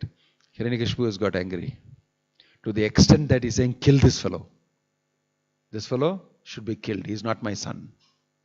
He will say things. This boy Prahlad is the killer of my brother Hiranyaksha. For he has given up his family to engage in the devotional service of the enemy, Lord Vishnu, like a menial servant. Although Prahlad is only 5 years old, even at this young age, he has given up his affectionate relationship with his father and mother. Therefore, he is certainly untrustworthy. Indeed, it is not at all believable that he will behave well towards Vishnu also. Father is telling, even for Vishnu, he will not behave properly. He has condemned him so much.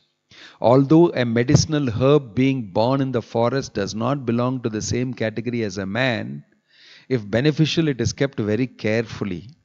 Similarly, if someone outside one's family is favorable, he should be given protection like a son.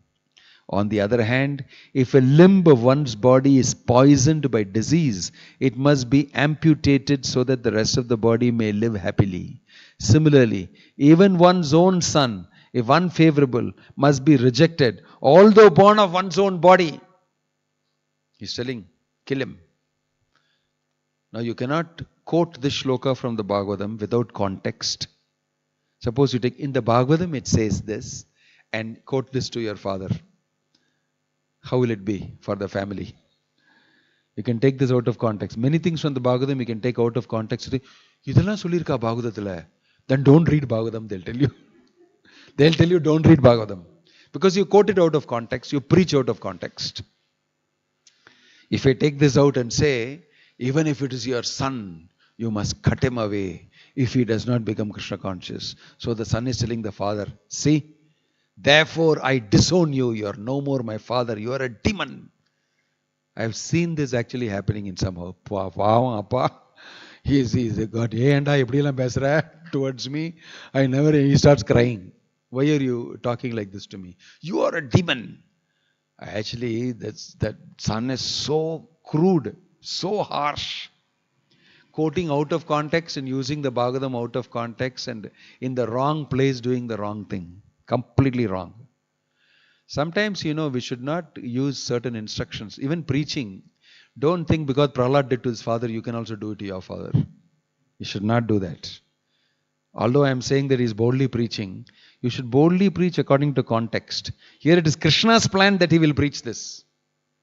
And he is inspired to preach that.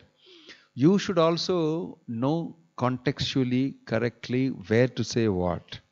Don't keep beating your parents and relatives with shlokas from the Bhagavad Gita and Bhagavatam repeatedly. Padar, padar, padar. Enough da, please, I like you. Whatever you say, it's okay, you follow. Again and again preaching. My gosh. Sometimes I think it's better you get an audience for preaching here. Stop going to your father and mother. What you need is an audience.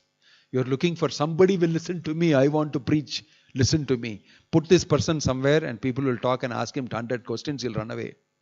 Because if you simply keep talking, sometimes I'm speaking very strongly, but I'm saying that you need to tune things correctly. Don't do because Prahlad did, you also do. Don't imitate Prahlad. Prahlad is an instrument in the hands of the Supreme Lord. He's completely surrendered to the Lord. We are not like that actually. We are not like that. So don't imitate. According to context we should do. Here father has decided. He is very intelligent, father. Materialistically intelligent. Dangerous. My son is definitely Vishnu's agent. Kill him immediately. Otherwise I am gone. Otherwise my program gone. My mission is gone. He is very intelligent. Cut him off. He is willing to cut off his son. Kill him. Now starts the real program. Now he started offending his son. Now Vishnu, the Supreme Lord, will wake up. He said, how dare you offend my son? Now he will commit a series of offenses. He'll do so many offensive punishments. Tried to kill Prahlad. But Prahlad is protected by Krishna. He's not going to die at all. He's not going to die at all. So the point is, you will see, they will do all sorts of things to him. And Prahlad will every time spring back and tell Papa, Hare Krishna. Each session is over, he'll come back and visit his father. You didn't die. You didn't die. All sorts of mixing, all sorts of permutations and combinations they did. They tied poisonous snakes on him. Because when they put him in the snake thing, he escaped. They tied poisonous snakes on him all along with ropes and everything so that it will sting him continuously and threw him in the sea. He came out. Appa, he came back. They threw him from the top of a cliff. Very, very high. The height is mentioned. So high. He came by, landed down and started walking and went back to the palace. He went back to the palace. You can imagine how his father will be so challenged. He is telling, Indra is sitting under me. Everyone said, you fellow, how did you do this? One small boy would completely screw up the peace of Hiranyakashipu and spoil his complete, happiness. Like they say, screw up his happiness. This boy will do it. And Krishna predicted it. He'll say this will happen and he'll become very offensive. That time I will come. So this is the background for the Lord appearing as Hiranyakashipu. He's coming because of Prahlad. He's simply coming because of his one devotee, Prahlad. For that sake he's coming. Not actually because of the demigod. That is incidental. I will come. And he said already, I will come. When I come for my devotee, that time I'll do your job also. Your job is not very important to me actually. That is a regular time. You every time come and pray to me. Ravana has come, Hiranyakashipu has come, Hiranyaksha has come, that demon has come. I am coming regularly. But this time I will come when Prahlad is troubled and tortured by Hiranyakashipu. That time on the side I will do this also. That is what the Acharyas are saying. The Lord is coming to perform pastime with the devotees, not actually to kill the Asuras. For killing the Asuras and all, he won't come. That's a very small job. While the Supreme Personality have come all the way for killing Hiranyakashipu, I took this avatar. No. It's not actually true. He came for his devotee. He came for his devotee. So you can see now how in the material world, everybody in the material world has some shade of this quality. You must understand what is material life. If we don't understand carefully what is material life, we'll think we are already holy. We are struggling with material notions. We are definitely struggling with material notions and material desires. But we understand by knowledge the value of bhakti. Because we read the Bhagavad Gita, we read the Bhagavat, we try to do a little sadhana and we are trying to do. But if you are not focused, tivrena bhakti yogena, and if you don't value bhakti and you deeply desire it, it will take time for you to achieve it. That is nicely brought out here. You can see that happening throughout. So, Tivra Bhakti of Prahlad and his deep enthusiasm and desire to be in devotion of Krishna, because he has tasted it and he knows its value and he knows nothing will compare to it in this world. And Krishna's protection is everything for me. Right? And I'm not even laying my bhakti condition that if you don't protect me, I will not do bhakti. He's not even saying this. He's boldly going into the hands of anybody who calls me. The worst of people, Hiranyakashipu's things. If Krishna wants, it's okay. He's thinking like that. He's not very saying, Krishna will protect me. I know that, like that. The feeling and the mental condition of Prahlad is whatever Krishna desires. Because everything is Krishna. The reality is Krishna. He has understood, and my love for Krishna, let them do anything to me. That they cannot destroy. Nobody can destroy. What is my real strength is bhakti. That they cannot destroy. And I'm constantly in touch with Krishna. Why should I worry? Why should I worry about everything? You see, the fearlessness of a devotee is not coming because he's fearless. He's Danya, Virya, Shurya, Kshatriya or something. It is coming out of his devotion.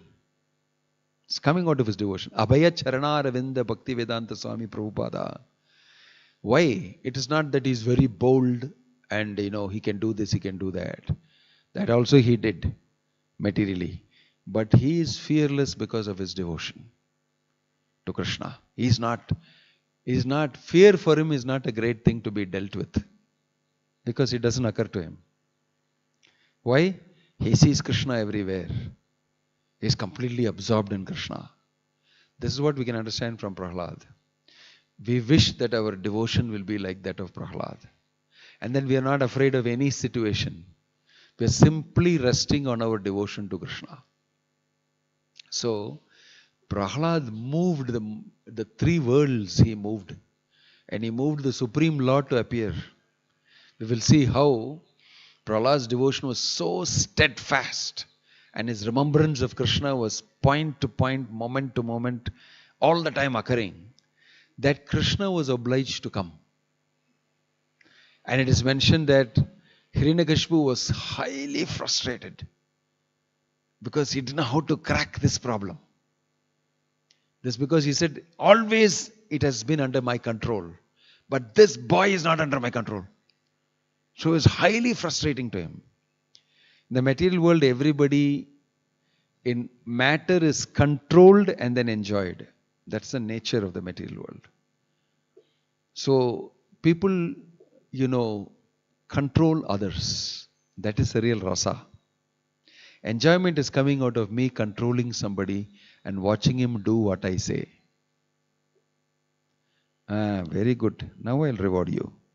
If you do what I say, I will reward you. This is the cycle.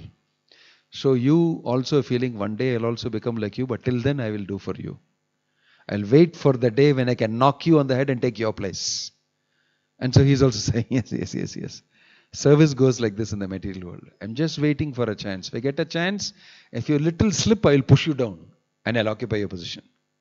This is material life. This is the type of service that people do. This is the type of service that people do. But Prahlad is not showing that type of seva. He is telling, whatever you may do to me, I will continue to serve you. So I am not afraid at all. Prahlad will say later to Narsimadev, I am not worried about myself. That's a very strong statement. For a small boy, I am not bothered about myself because I have your shelter. But I am worried about these idiots who have not taken your shelter. Maya sukhaya bharam udvahato vimudan. These super fools, I am concerned about them, not worried about me. That was the confidence of Prahlad. That is how he came from the pillar. Prabhupada says in the purport that Prahlad was being questioned and interrogated by Hiranyakashipu. How is it that you are able to do this? And he's getting questioned and he's answering the questions. In full Krishna consciousness, he's answering the questions. That time he is asked, where is he? He's telling he's everywhere. How you are getting the strength? Same person who is giving me strength is giving you also strength. So he's answering very pakka philosophy. Vedic philosophy is answering. It sounds a little irritating to Hiranyakashipu. It sounds amusing to us. But he is speaking what exactly he should speak to Hiranyakashipu according to Krishna's plan. It seems before this questioning was going on, Prahlad is watching that same pillar from where he is going to appear and he sees the Lord there. He already took darshan of the Lord in the pillar before the pillar was broken. He sees the Lord there, saying that I'm going to come out from here. So indicating this is where I'm going to come out from. And then exactly like that, the father is asking, is he everywhere? Is he in this pillar? He's saying, yes, I can see him, he's in the pillar. So Prahlad, when he said he's in the pillar, it is not that pantheism. Everything is God. God is everywhere. Krishna has told, I am in the atom. He's inside the atom. So therefore he is in the pillar. This is Gyan. No. Prahlad saw him in the pillar. That's the vision of a devotee mentioned in the Upanishad. Actually seeing the Lord everywhere, His energies and the Lord everywhere, and living in that only. That's the reality of the devotee. So Prahlad actually saw the Lord there. He is ready. He is going to now kill my father. He has already come. Just like Yamaduta has come, now poche, he is going to die. We think, no. The Lord has appeared according to the devotee's desire. Now he is going to kill my father. That's going to happen. And Hiranyakashipu, with his fist, he will break that pillar. You can imagine how physically strong he is. He is here. He'll not take the gada. Bhagavatam says, the fist, he cracked that pillar. Pillars are so huge. In the mari pillar kadayadu. Avarudiya palace la. It must have been so huge. The pillar. It's all coated with emerald, gold, stones and everything. This palace of Hiranyakashipu. It was much better than Indra's palace. Because Indra was sitting there as is under his seat. So he is occupying Indra's seat only. So that pillar he broke. He broke as a very strong person. Steel-like. He broke that pillar. And then that pillar broke. And from that pillar came a sound while it was breaking. At that time he got afraid. Hiranyakashipu, it's mentioned here. What is that? What is that sound? I never heard that sound before. That sound came, sound of a half man, half lion. Solid sound came. Everybody in the three worlds heard that sound. And Prahlad was standing there like this. Prahlad was standing there like this, waiting to take darshan. My Lord is going to come now. Let us see how it will happen. That beautiful scene of Hiranyakashipu learning who is God, He's getting to know. He's actually getting to see. By the mercy of his son, he's getting to see. There's a brilliant, beautiful thing happening. If you actually study how Krishna will never show himself to anybody so easily. But he's come in a brilliant form for Prahlad's father to take darshan. Because Prahlad desires so. Prahlad desires so. It is his father. So Krishna is appearing. He need not appear to an asura. He need not appear to an asura. Similarly, because all the asuras like Hiranyaksha, Hiranyakashipu, all of them, they are all exalted people.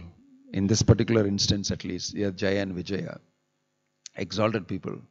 And there are other things going on, one inside the other. The Lord is wanting to enjoy fighting.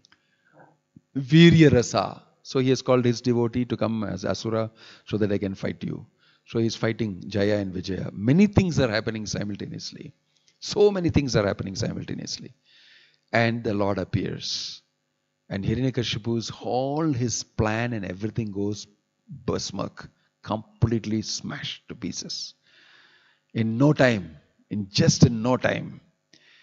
And you can imagine how everybody will be happy. All the demigods were dancing. They're showering flowers. Vanditarpa, he has come. According to our request, he has come. No, actually he has come for Prahlad. Instantly he has come for you also.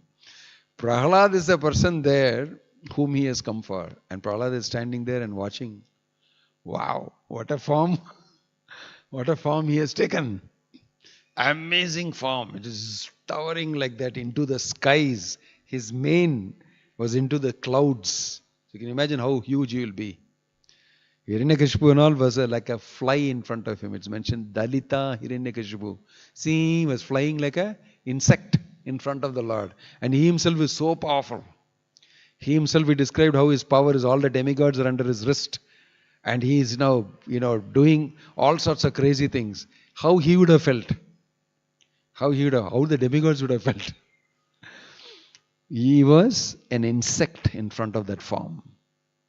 And it is mentioned that he just took the form, put on his lap. So you can imagine how big his lap would have been and how Hiranyakashipu would have been on his lap. Dalita Hiranyakashipu put that insect on his lap. Kosula nammala kadikum sometimes partner or idiots. It will be like that. Chada kosu. We just push him aside, no? Small kosu. How small it is on your lap. He was like that. That Hiranyakashipu was like that on Vishnu's lap, on Narasimhadev's lap. And he took pains to dissect him with his nails. First original dissection done. All zoology students should know. First dissection done on a asura, on Hiranyakashipu. He cut his stomach open, took out with his nails the intestines. He took it out, put it on his neck. It's very interesting. Put it on his shoulder, I think he said. It's mentioned shoulder. But people often mention neck. Put it on his shoulder and then kicked him off. This thing. Then he got on top of with rage and anger. You dare touch my devotee? You dare do anything to my devotee? He came like that in such anger. But all the time he was doing so many things to the demigods. But it did not anger him so much. Of course he was angry. But when he did this to Prahlad, he became very angry. He destroyed the entire lot of those asuras. Finished them. He achieved so many hands he had. Multiple hands. And finished all of them. Dvamsa, they say. Finished all of them. And then, very beautiful, the chapter says, that he was so angry that nobody was willing to go near. Only Prahlad was able to go. And Prahlad is now still boldly going. He went to Hiranyakashipu also boldly. He is going to that powerful form of Narasimhadev also very boldly he is going. And he is praying, offering his prayers. My Lord, you appeared like this wonderfully for me. To protect your devotees you have appeared. He will give a wonderful prayer. It's so deep, these pastimes. And so many amazing things are going on. And the Bhagavatam such sweetly describes all these things. Each one of these shlokas are so deep, especially the utterance of Prahlad. When he speaks, each time he speaks, he is speaking volumes of depth of information. He is giving, all these sutras for material life. That's why Prabhupada, he highly appreciated this and he gave a series of lectures on Prahlad's instructions, which is published as a book, Teachings of Prahlad Maharaj. Very nice. So we should read deeply the Bhagavatam, deeply this Narasimhadev's pastimes. We wish we had all the time in the world and the whole day we will do only this. We will do kirtan, we will read, we will take a little rest and come back and we will read and we will enjoy the pastime. And then we will take some water and then we will do. This is actually what we are supposed to do. And Krishna will be very happy. Don't have to do any other work. Krishna will provide. I am so confident. But we have other things to do. We are called, Prabhupada has asked us to do other things also. He has asked us to build a temple. He has asked us to welcome many people here, make the deities ready, facilitate many people's bhakti and their devotional lives. So we all have duties and many things to perform. So we will also have to do that today. But we can remain in wonderful consciousness of these teachings of Prahlad and remember Lord Narasimhadeva and seek his protection. Lord Narasimhadeva is very kind to his devotees and he relieves them of all sorts of challenges, obstacles in their devotional service. Nothing can stand in the way of a sincere devotee's desire to serve the Lord. Nothing can stand in the way. If you are sincerely wanting to do it for the pleasure of the Lord, for the pleasure of Prabhupada, Guru, Vaishnavas, nothing can stand in the way. That you can 100% know from this instant of Prahlad. Nothing can stand. Nobody can get in between God and the devotee. Nobody. Nobody can stand in the way. That's a very sensitive area for Krishna. Right? So if you sincerely desire to serve and you're engaged in service, you don't have to worry. If at all there is something, it's Krishna's plan. And more things will happen. So in that faith, we should actively, enthusiastically engage in devotional service. There are so many services to do. If you're feeling vacant, please ask me or ask here Madhugopal and others here who are waiting to give you many things to do in the service of the Lord. And please be busy, enthusiastic, and serve Krishna. I feel, when I read Prahlad's this thing, I feel what enthusiasm he has got. This amazing enthusiasm to keep speaking about Krishna under the worst conditions. Nobody around him is a devotee. Everybody is asura. And he's enthusiastically preaching to all the school kids who are all asuras' children. He's speaking to his father. He's preaching to his father. He's speaking to Santa and Amarka. Whoever Krishna has brought in front of me, I'll speak. Even in the Asura Loka, he's speaking. Can you imagine how enthusiastic he must be? He never thinks all these are impediments for Krishna consciousness. No. Whoever Krishna has brought in front of you, tell them about Krishna. And keep yourself happy. If you speak about Krishna, you will automatically become happy. Why waste time? Why waste time? Don't speak other things. Only speak minimum other things. The more you speak about Krishna, the more you hear about Krishna, the more you can fill your life with Krishna consciousness, and you will be very happy. Like Prahlad is very happy. Even though his father wants to kill him, he is happy. He is paying obeisances to him. Because he is very happy. He's not afraid. He's actually in great bliss because he's connected with Krishna all the time. That's what is really happening here. For him, nothing is a problem because he's in ecstasy, in great bliss of Krishna consciousness all the time. Prabhupada has given us that method.